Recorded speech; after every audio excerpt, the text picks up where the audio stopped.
आप शुरू करो। बंदो सतगुरु चरण को करो सदैव प्रणाम। अशुभ हरि मन करन धनि श्री देव चंद्र जी। श्री प्राणीनाथ निज मूलपति श्री मेघराज सुना। तेज कुंवर श्याम पल पल करो प्रणाम। पिया जी को पल पल करो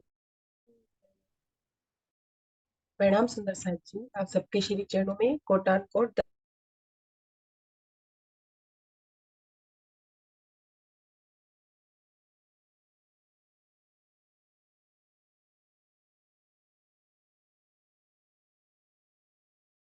दंड। किसी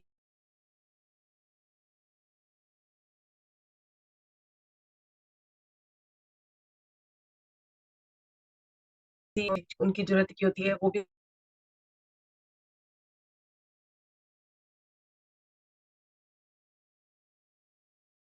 उनको ठहरना होता है, तो उन्हें कच्चा भोजन भी दे के उनको संतुष्ट करते हैं और वहां रहने की उनको उनकी व्यवस्था भी होती है सारी। तो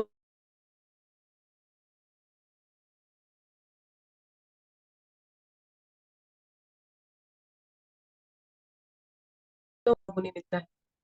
महाराज जी कहते हैं कि मैं अपने मनन में बैठा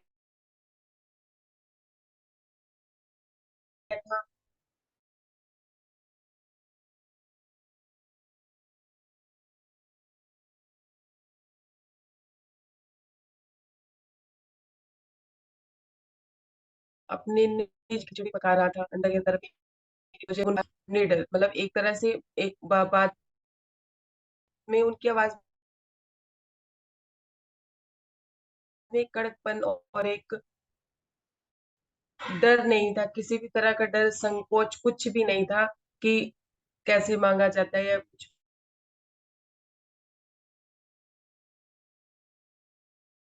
भी।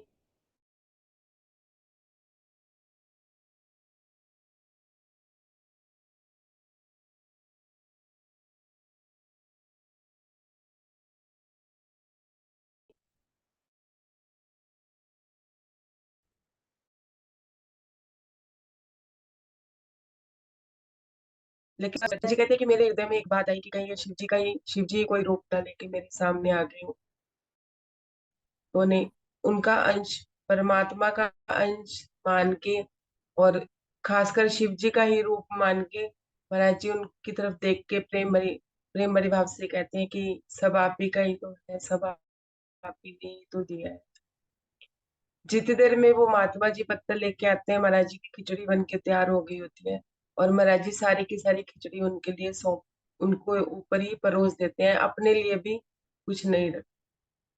सुंदर सा जी महाराज जी उनको संबोधन करते हैं कि महात्मा जी आप खाइए।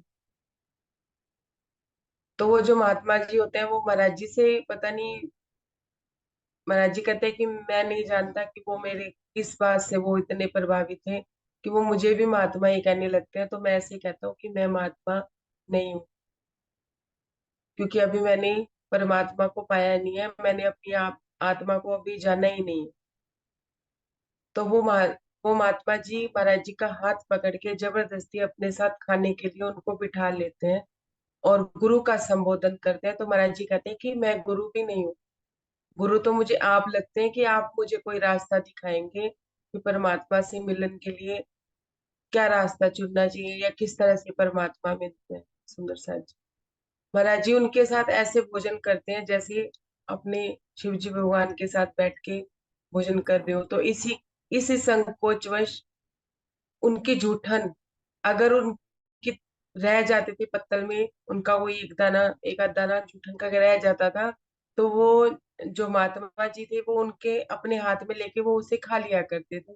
जब वो उन्होंने ऐसा देखा कि वो महात्मा जी उनका जूठन खा रहे हैं, तो महाराज जी का संकोच कम हुआ, वो भी उनके साथ खाने लगे। लेकिन खाना महाराज जी कहते हैं कम था, उनके स्थूल के हिसाब से मैंने तो जरा सी खिचड़ी बनाई थी, लेकिन फिर भी हम लोगों ने इतने प्रेम से खाया कि पेट भर। और महाराज जी कहते हैं मैं तो उसको महात्मा समझ रहा था कि शिव जी का कोई रूप मेरे सामने आया है, कोई तन धारण करके मेरे सामने आया है। ऐसे ही हम सोचते हैं कि राजी कौन से तन में हमारे सामने आई, कैसे मिलेंगे। इतने में ब्रह्मचारी जी आते हैं और वो सब साधुओं को कहते हैं कि बाहर राजा की लकड़ियों की गाड़ियां जा रही हैं, एक एक गट्ठर भी आप लोग उतार के रखेंगे तो आश्रम की सेवा हो जाएगी, आप लोगों को ईंधन मिल जाया करेगा, जितना जरूरत होगा आपको मिल जाएगा, बाद में जो आश्रम में साधु जन आते हैं उनकी सहायता हो जाएगी। सुंदर शाह जी महाराज जी कहते हैं पहले तो कचर कचर कर रहे थे सब, खाना वाना खा के इधर उधर की बातें कर रहे थे, कोई परमात्मा की बात तो कर नहीं रहे थे। लेकिन जैसे ही ब्रह्मचारी ने ऐसा बोला, सबको तो जैसे लकवा ही सूंघ गया हो, लकवा मार गया हो, सांप सूंघ गया हो।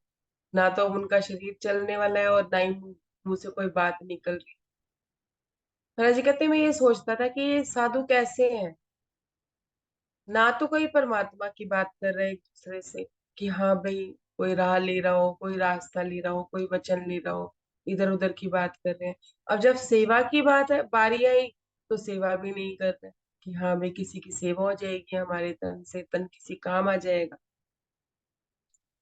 तो कहते हैं कि इतनी देर में हमारे जो साथ वाले महात्मा जी थे वो मेरे पास आए, मुझे कहने लगे कि मैं करूँ इस कार्य। तो महाराज जी कहते हैं हाँ हाँ, क्यों नहीं, आपका तो शरीर भी ऐसा है, आप तो एक हाथ से एक लकड़ी उठा दोगे, आप समर्थवान। ऐसे करके महाराज जी उनको बोलते हैं तो वो हर एक की गाड़ी किसे गट्ठर लेने के लिए जाते हैं, गाड़ी के आगे खड़े हो जाते हैं, तो महाराज जी कहते हैं कि वो गालियां दें। सुंदर सा। और महाराज जी तो उन्हें शिव जी का अंश मान रहे थे, परमात्मा मान रहे थे। महाराज जी कहते हैं कि वो जब गालियां देने लगे तो मैंने सोचा ये कि वो कैसा परमात्मा है जो गालियां भी देता है। और महाराज जी ने ज्यादा गालियों का उल्लेख नहीं किया, नहीं तो बस उन्होंने साले शब्द ही बोला। लेकिन वो कहते हैं कि आनन फानन जो भी गाली उनके मुख में आती वो दे देते। सब गाड़ी वाले ने एक एक लक्कड़ आश्रम के लिए रख दी, कर समझ के। क्यों? क्योंकि महात्मा जी ये कह रहे थे कि कर चुकाना है, चुंगी चुकानी है। मतलब कि महाराज जी कह रहे थे कि मैं ऐसा सोच रहा था कि एक महात्मा कर ले, जैसे हफ्ता वसूली वाले हफ्ता वसूली करते हैं, डर डर से, डर दिखा के, अपने बाजुओं का बल दिखा के, अपनी पावर का बल दिखा के। तो इसमें ऐसा कौन सा बल है जिसके लिए ये इसमें इतना अहंकार भी है और इतना वो है कि महाराज जी तो उन्हें कुछ और समझ रहे थे, निकले वो कुछ और। तो महाराज जी कहते हैं कि ये तन हमारा क्या है, एक बात से समझिए सुंदर साथ जी, प्रसंग अभी अधूरा है, लेकिन मैं ये बात, जितनी बात प्रसंग हो गया उतनी बात मैं बताने की कोशिश करती हूँ कि हमारा शरीर क्या है, एक बोतल की तरह। इसे खाली बोतल समझ लीजिए, एक इसे खाली डब्बा समझ लीजिए। ऐसे ही जैसे बोतल में कीचड़ डाल दिया जाए तो वो बोतल कीचड़ की कहलाती है, उस बोतल में दूध डाल दिया जाए तो वो दूध की बोतल कहलाती है, या उसमें पानी डाल दिया जाए तो वो पानी की बोतल कहलाती है, जूस डाल दिया जाए तो जूस की बोतल। तो महाराज जी कहते हैं इसका तन तो गालियों की बोतल है, मतलब कि गालियां ही दिए जा रहे थे तो उन्हें कहीं सत्य नजर नहीं आ रहा। यहाँ महाराज जी हमें ये सिखापन भी देते हैं कि आप देखिए आपका शरीर जो परमात्मा ने आपको एक बोतल के रूप में दिया, आपने अपने हृदय में क्या डाला है? सत्यता डाली है, विश्वास डाला है, प्रेम डाला है, ईमान डाला है, या हर समय चिंता, कुंठा, ईर्ष्या, द्वेष, टेंशन, डिप्रेशन क्या डाला? पल पल बोतल का रंग बदलता है, पल में प्रेम, पल में ईर्ष्या, पल में द्वेष, पल में टेंशन। तो सुंदर साथ जी महाराज जी हमें यहाँ ये सिखापन देते हैं कि हमें भी अपने शरीर में कुछ भी चीज डालनी चाहिए वो जो सत्य से जुड़ी, जो राज्य से जुड़ी। इस तरह का सिखापन महाराज जी हमें देते हैं। पेज नंबर 47, प्रसंग पूरा करते हैं। क्या कहते हैं कि 100 गाड़ियां निकट आई थी, जब अंतिम गाड़ी आई, एक प्रसाद रूपी गाली उस गाड़ी को भी पकड़ाई। कहते हैं कि 100 गाड़ियां, 99 गाड़ियां जा चुकी थी, 100वीं गाड़ी जब नजदीक आई, वो अंतिम गाड़ी।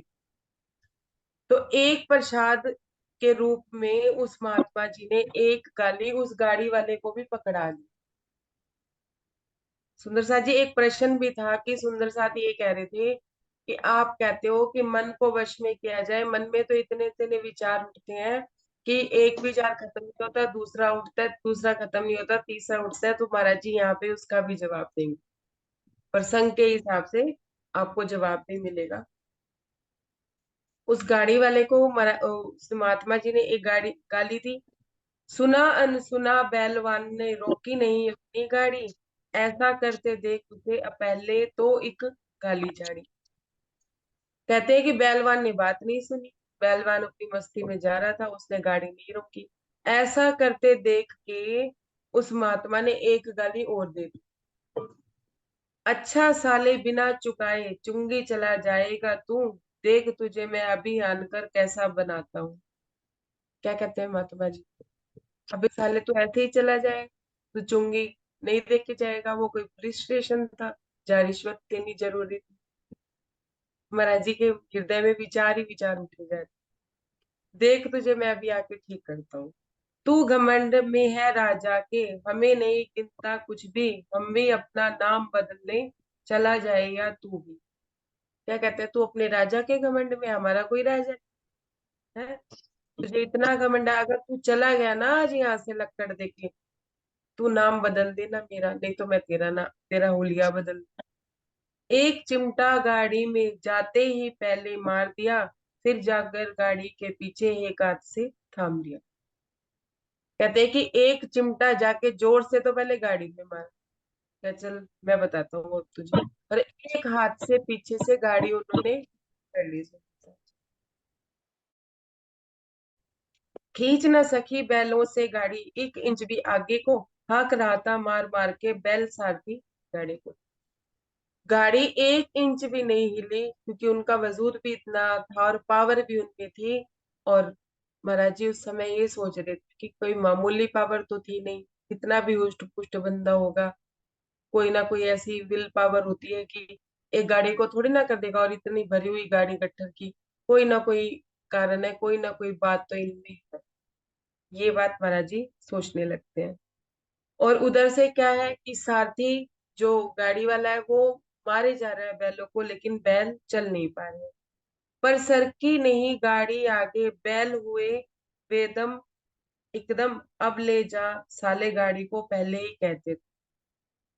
गाड़ी सरकी नहीं, बैलवान को क्या कहते हैं माता, कि अब लेके जा गए, मैं तो पहले ही कहता था तू जा ही नहीं सकता, मैं जाने ही नहीं दूंगा। मतलब अपना अहंकार दिखा रहे थे वो, अपना भाव दिखा रहे थे। चुंगी लिए बिना साले मैं आगे जाने नहीं दूंगा, अभी बैल ही हुए हैं बेदम, तुझे भी बेदम कर दूं। क्या कहते हैं कि लकड़ी का गट्ठर रखे बिना, चुंगी दिए बिना तो मैं जाने नहीं दूंगा। अभी तो बैल ही बेदम हुए हैं, अभी तो तेरे मेरी जो दम है वो भी निकालना बाकी है, अभी तो तुझे बेदम करना है। इस प्रकार की लीला लगकर बैलवान था घबराया, तभी उतर नीचे उनके चरणों में गिरता पाया। जब ऐसी बात उसने सुनी ना कि अब बैल बेदम हुए, अब तू बेदम होगा, तो वो पहलवान भी सोचने लगा, भाई पता नहीं कौन सी रिद्धि सिद्धि प्राप्त इन्होंने की हुई है, कहीं ऐसा ना हो सच्ची में एक लकड़ी के गट्ठर के चक्कर में बैल भी गवा दूं और खुद पे भी कोई बात आ जाए। तो वो उनके आगे आके चरणों में झुक गया, सुंदर से उनके चरणों में पड़ गया, हाथ जोड़कर खड़ा अगाड़ी होकर के बोला, महाराज जानबूझ के गलती की है, हमें माफ कर दो बस आज। क्या कहते हैं, झुक गया, नम्रता में आ गया कि मैंने आज जानबूझ के गलती की है, कि सब लकड़ी वाले जब लकड़ दे रहे थे तो मुझे देने में क्या जा, लेकिन मैं जानबूझ के आपके आगे अड़ के खड़ा हो गया, आप मुझे माफ कर दो, कि मेरे से आज ही गलती हुई है, मैं आइंदा से ऐसा नहीं करूँ, किसी महात्मा से भी नहीं उलझू। जिस लक्कड़ का आप इशारा करे उसे ही धर दूंगा, यदि सारी गाड़ी चाहो तो खाली एकदम कर दूंगा।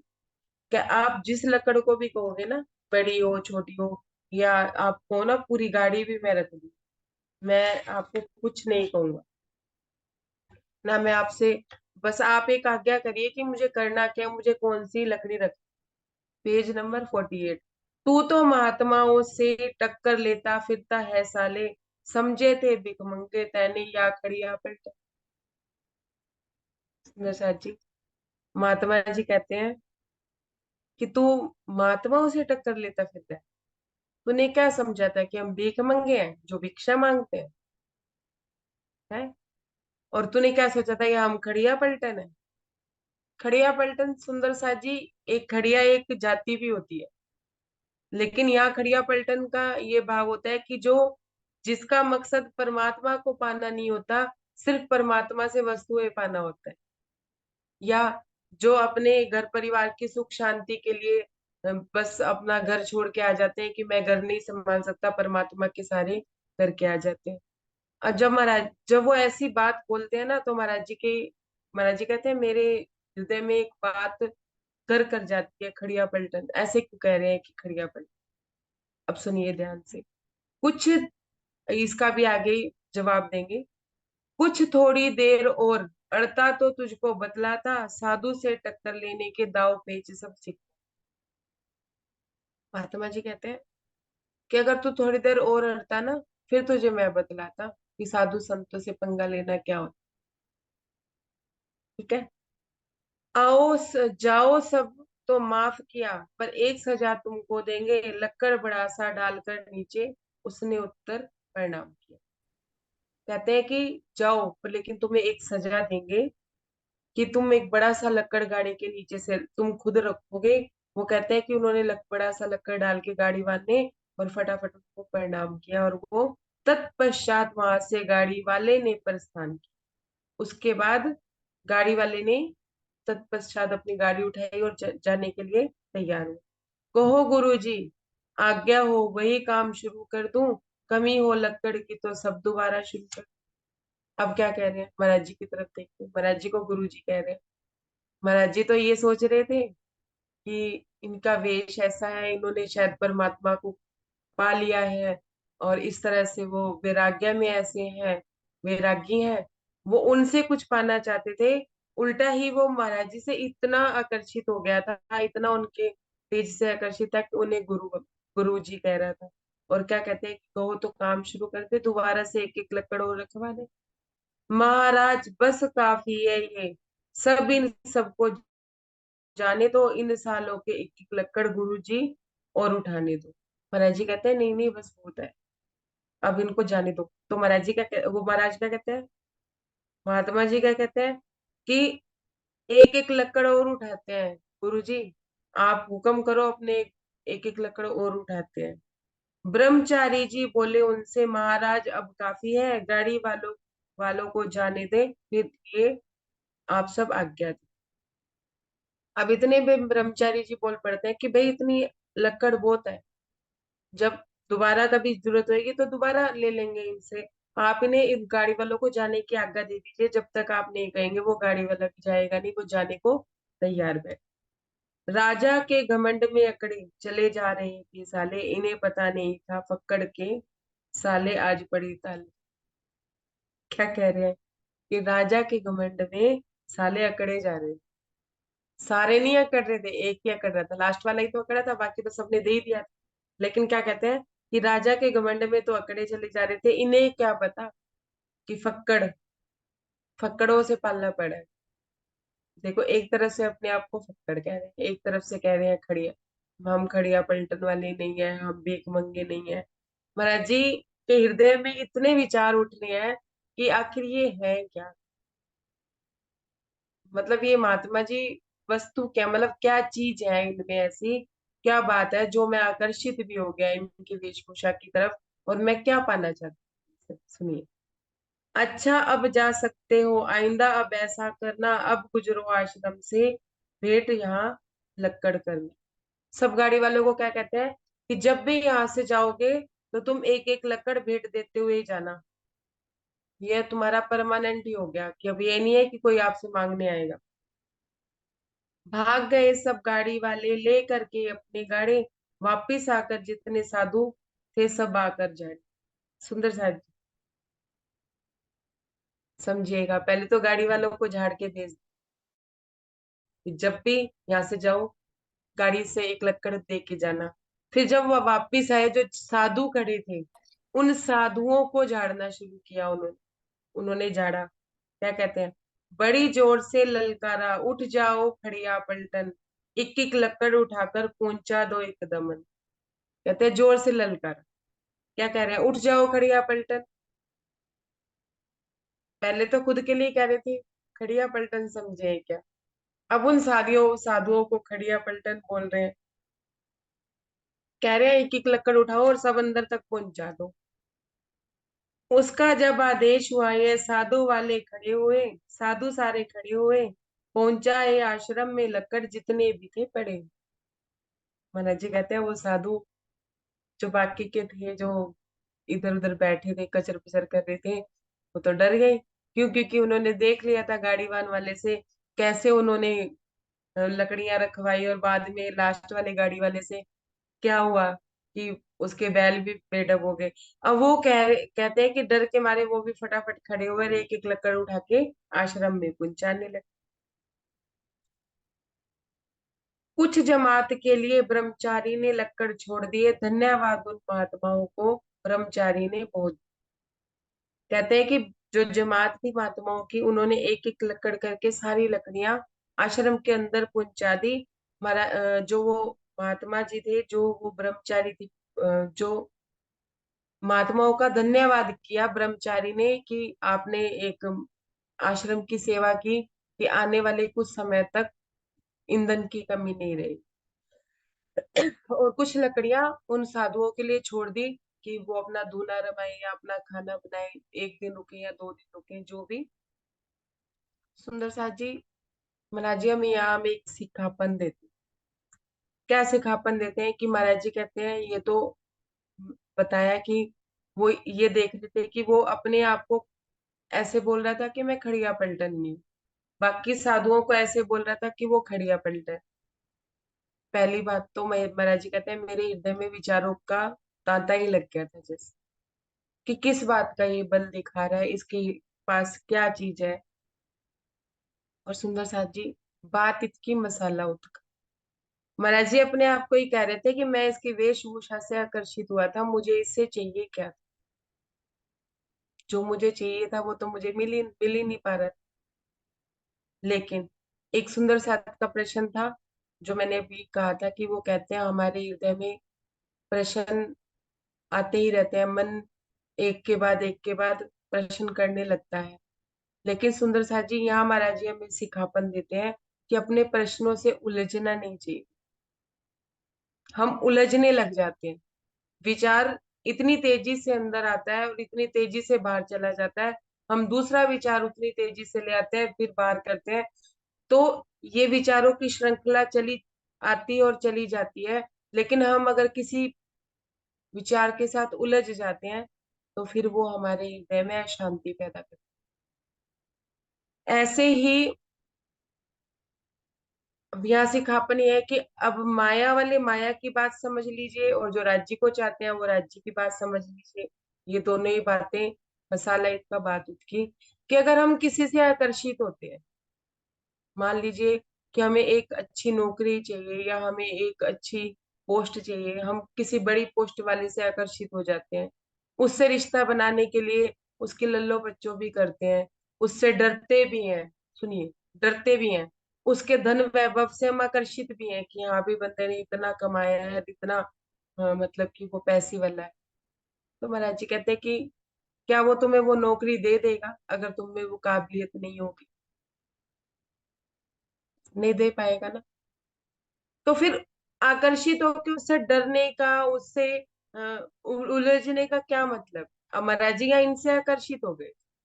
अब महाराज जी क्या कह रहे थे कि ऐसे ही हम किसी से आकर्षित हो जाते हैं, किसी गुरुजन से या किसी ऐसे सुंदर साथ से जो हमें लगता है कि परम राज्य की राह में बहुत आगे बढ़ गए हैं, हम डर के मारे उनसे कुछ कहते हुए भी डरते हैं, या उनसे बात करते हुए संकोच एक अलग चीज है, डरना एक अलग चीज।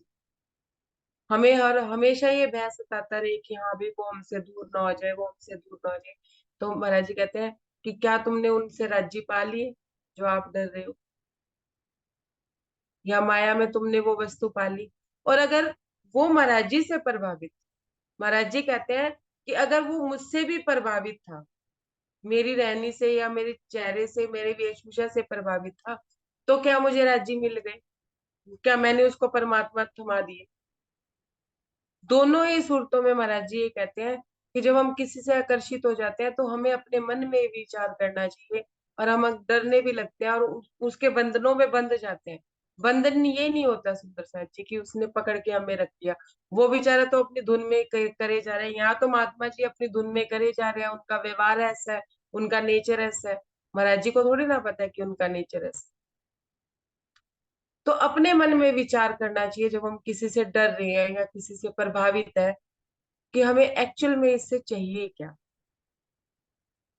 और जो हमें चाहिए वो मिल रहा है, नहीं मिल रहा है तो अपने विचारों को शांत कर देना चाहिए। यहाँ महाराज जी कहते हैं कि मैंने भी अपने विचारों को शांत कर लिया, कि देखते हैं आगे आगे क्या होता है। एक एक बुराई देख के कि वो गालियां देते हैं, इसको देख के भी मैं इनसे मुख नहीं हो सकता कि हर इंसान में कोई ना कोई कमियां होती, और कोई चीज तो इन्होंने पाई रखी होगी, क्योंकि यूं कह रहे हैं कि मैं खड़िया पलटन वाला नहीं हूँ, और बाकी महात्माओं को खड़िया पलटन कह, मतलब दूसरों में दोष देख रहे हैं, खुद में दोष नहीं देख, कि अगर एक कमी उनमें है तो कोई ना कोई बात भी इनमें है। ऐसा सोच के महाराज जी उनको कुछ कहते नहीं है, उनके साथ रहते हैं। लेकिन जो महाराज जी को कहते हैं कि मेरे ऊपर इनकी वेश का जो असर हुआ था वो उधर है, और इधर महात्मा लोग उनसे डर रहे थे कि हाँ भाई ये कुछ कह ना दे, कुछ कर ना दे। तो महाराज जी हमें ये समझाते हैं कि कभी किसी से आकर्षित भी हो जाए तो हमें अपने हृदय में ये सोचना चाहिए कि हमें उससे चाहिए क्या? और जो चाहिए, वो शब्द चाहिए तो वो हमें मिल रहा है, नहीं मिल रहा है तो हमें अपने विचारों को थमा लेना चाहिए, थम जाना चाहिए। ऐसे ही सुंदर साथ जी जब हृदय में विचार आए तो विचार भी हमारे मन से ही उठते हैं, और मन को ही शांत कर जाते हैं, अगर हम उन विचारों से ना उलझे। अगर उलझेंगे तो वो विचार बढ़ते ही चले जाएंगे और एक ज्वार भाटा सा पैदा कर देंगे, और विचार को वहीं की वहीं छोड़ देंगे कि हमारे काम का नहीं है, तो वो अपने आप ही खत्म हो जाए। इस तरह की बात महाराज जी हमें समझाते हैं। Page number 49। अगले दिन हमसे बोले, गुरु जी यदि आज्ञा हो तो हम राजा से मिल लें, पर तुम अपने साथ चलो। अगला दिन निकलता है, सुंदर साथ जी महात्मा जी महाराज जी के पास आते हैं। क्या कहते हैं महाराज जी को कि चलो अपने राजा से मिलाते हैं, अगर आप आज्ञा दो तो राजा से मिलने चलते हैं। हमने भी कुछ अ, हम हमने भी कुछ हर्ज नहीं है कहकर चल दिए उसके साथ। पहुंच गए जब राजमहल में करते बातों बात। मैं जी कहते इसमें क्या हर्ज है, चलिए अगर आप राजा से मिलना चाहते हैं तो चलो अपने राजा से मिलने चलते हैं। ये कहकर महाराज जी कहते हैं मैं भी उनके साथ राजमहल बातें करते करते चल दी। तो देखा 25 के लगभग साधु है दरबार में, वहां पहुंचते ही हमसे पूछा एक पहरेदार। हमने क्या देखा कि 25 साधु वहां पे पहले से ही बैठे, सुबह से बैठे थे, राजा का इंतजार कर रहे थे। तो महाराज जी कहते हैं कि ये महात्मा जी मेरे साथ गए, तो इनका भी डील डोल देख के एक पहरेदार ने पूछा, क्यों जी, क्या जी महंगे बाबा, बैठ जाओ यदि इच्छा हो। बड़े कड़क शब्दों में बोले, हम आए हैं यहाँ भिक्षा को। दरबार ने उन महात्मा जी से पूछा जो भूतनाथ जी थे, उनसे पूछा कि बाबा जी बैठ जाओ, क्या आप जिमेंगे, आप खाना खाएंगे तो बैठ जाइए, इंतजार कीजिए। ये महात्मा भी बैठे हैं, आप भी इनके साथ बैठ जाइए। तो वो बड़े कड़कदार आवाज से महात्मा जी बोलते हैं, क्या बोलते हैं पुतला जी, अरे हम भिक्षा लेने आए, भिक्षा के लिए आए हैं क्या तुम्हारे पास? सुनिए आगे। हम क्या भूख प्यास लेकर के राजद्वार पर आए हैं, जाओ खबर दे दो राजा को गुरु जी आए। क्या कहते हैं, हम भिक्षा लेने थोड़ी ना आए हैं, खाने पीने को थोड़ी ना आए हैं, हम भूखे प्यासे हैं। जो राजा के दरबार में सिर्फ रोटी खाने आए हैं या खाना खाने आए हैं, जाके अपने राजा को ना संदेश दे दो कि एक गुरु जी आए। अब कोई गुरु माने ना माने, खुद को गुरु उन्होंने कह दिया। 25 और साथ हैं उनके, भोजन और दक्षिणा भेज, क्या जवाब देता है राजा, जल्दी से उत्तर भेज। क्या कहते हैं, 25 है साथ में, ये ना सोचना कि एक ही है, कि मैं अकेला ही हूँ। ये 25 भी जो बैठे हैं ना, ये भी है साथ में। उनको को भोजन दक्षिणा सब भेजे, और क्या जवाब आता है, जल्दी से उसका उत्तर भेजे। ऐसी ऐसी बात वो दरबारी को बोल के भेज देते हैं। ध्यान रहे, यदि देरी कर दी चल देगी सभी जमात, हम प्रतीक्षा नहीं करेंगे, समझ गए सब अपनी बात। क्या कह रहे हैं, कि अगर देरी कर दी है, सुबह से बैठे हैं, मैं इतना इंतजार नहीं करूंगा, मेरे पास इतना समय नहीं है कि मैं यहाँ बैठ के इंतजार करूंगा। तुम उन्हें कहना कि अगर ध्यान रखो, अगर देरी हुई तो सारी की सारी जमात ही ऐसे चली जाएगी वापस, बिना खाए पिए, बिना दक्षिणा के। और बाकी जो महात्मा लोग थे वो तो उनकी तरफ देखने लगे कि हम तो सुबह से इंतजार कर रहे हैं, ये आए और कड़कदार आवाज में ऐसे बोल रहे हैं, अगर गुस्से में राजा ने कुछ ना भिजवाया तो हमारा तो सुबह से बैठना ही बेकार हो जाएगा। संदेश वाहक जट भागा, राजा को संदेश दिया, राजा ने उनके ख्याल को फौरन स्वीकार किया। जो संदेश वाहक था वो झट से भागा, मतलब उसने उस महात्मा का जब डील डोल देखा और कड़कदार आवाज देखी, तो एकदम से उसको ये लगा पता नहीं कौन से ये गुरुजी हैं, राजा को संदेश पहुंचाना तो बहुत जरूरी है। वो राजा के पास संदेश पहुंचाने चले गए, और राजा ने भी उनकी बात का ख्याल रखा, सुंदर सा जी। और राजा ने भी जल्दी से ही उनको सारा सामान भिजवाया। क्या कहते हैं, थोड़ी देर बाद राजा ने सब सामान पहुंचवाया, 25 रुपए आई दक्षिणा एक व्यक्ति लेकर आया।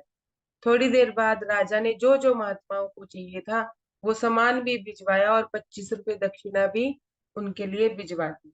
कहा महात्मा जी से आकर सब सामान उठा लीजिए, और 25 रुपए दक्षिणा लाए हैं तो स्वीकार कीजिए।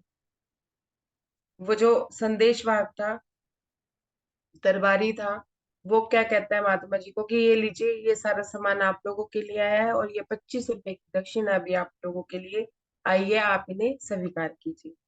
हमने हमने क्या करने हैं रुपए, महात्मा जी कह रहे हैं, भूतनाथ महात्मा जी, हमने क्या करने हैं रुपए, क्या करने हैं, करने तेरे सीधे, जितने ये साधु बैठे हैं इनमें इन्हें बांट दीजिए। महाराज जी कहते हैं कि वो महात्मा जी क्या कहते हैं कि मुझे क्या करना है तुम्हारे रुपयों का, मुझे तो रुपये चाहिए ही नहीं। ये जो साधु बैठे हैं ना, ये जो सुबह से बैठी है ये साधुओं की मंडली, इन साधुओं में बंटवा दीजिए। ऐसा कह के, ऐसा कहा उन्होंने। बड़े ही विस्मित साधु, सब विस्मित सभी कर्मचारी, खिलवाया भोजन उन सबको, दक्षिणा बांटी सारी। सुंदर सा जी, वहां जो साधु बैठे थे ना, वो भी बड़े हैरान थे कि हम सुबह से बैठे थे, हमें कुछ नहीं मिल रहा था, ये साधु जी आए और इन्होंने कड़कदार आवाज में हमें ये सब दिलवा दिया, और हमें पैसा भी दिलवा दिया, धन भी, जब दक्षिणा भी आई तो इन साधुओं ने तो रखी ही नहीं, ना ही इन महात्मा ने खाई, मतलब जो सामान आया था भोजन वगैरह वो उन्होंने खाया नहीं।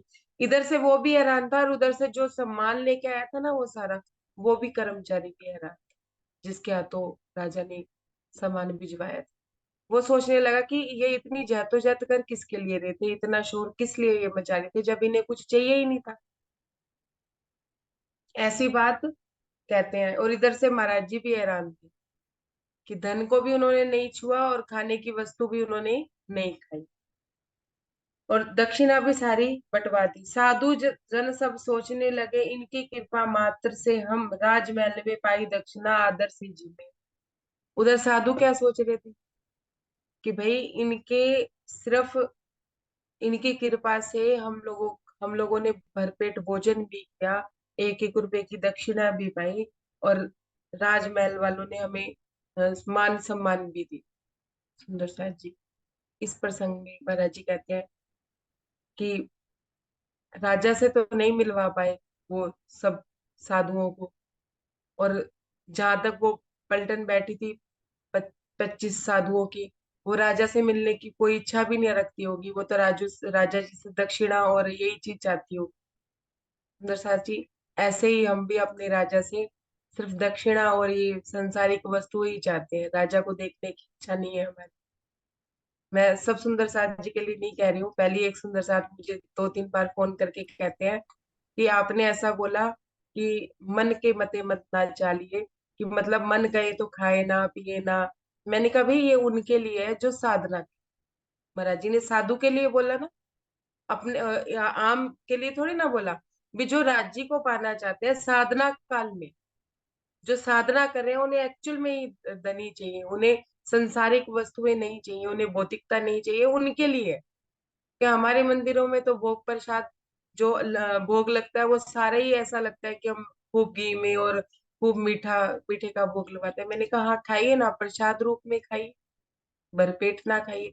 अब यहाँ पे भी ये ना समझ लीजिएगा कि आम बात आम के लिए कही जा रही है, उनके लिए कही जा रही है जो राजा को ही चाहते, मतलब जो राज्य को ही चाहते हैं और राज्य ही पाना चाहते हैं। हर किसी के लिए ये बात भी नहीं होती है। सुंदर सा जी, हम सारे यहाँ प्रणामी बैठे हैं लेकिन गैर प्रणामी भी ये सुनते हैं, तो इसलिए मैंने ये शब्द बोले।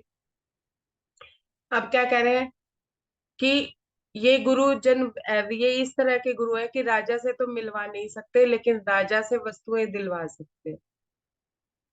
खुद उन्होंने 1 रुपया भी नहीं रखा। क्यों नहीं रखा? क्योंकि उन्हें धन चाहिए ही नहीं था। महात्मा जी को धन चाहिए ही नहीं था, इसका मतलब वो धन से वैरागी थे। अब महाराज जी इस महात्मा जी को पढ़ रही हैं, मतलब उनके हृदय में विचार आ रहे थे ना कि इनके पास रिद्धि सिद्धि क्या है, या क्या चीज है इनके पास जिस वजह से इनको इतना घमंड है, इतनी अकड़ है। और उधर से अब महाराज जी को गुरु मान रहे हैं कि महाराज जी से कुछ पाने की इच्छा रखते हैं। महाराज जी कहते हैं मेरे पास तो कुछ था ही नहीं, मैं क्या देता। परमात्मा की राह में मैं तो भी खुद ही चलना शुरू कर रहा था, चल रहा था। जो मेरे पास जितना था मैं उतना ही दे पाता। और वो गुण महाराज जी उनमें देख ही रहे। ना खाने का लालच देख रहे थे, उन्हें लगा कि खाने का भी लालच नहीं है, ना इन्हें धन का लालच है, धन को तो उन्होंने छुआ तक नहीं।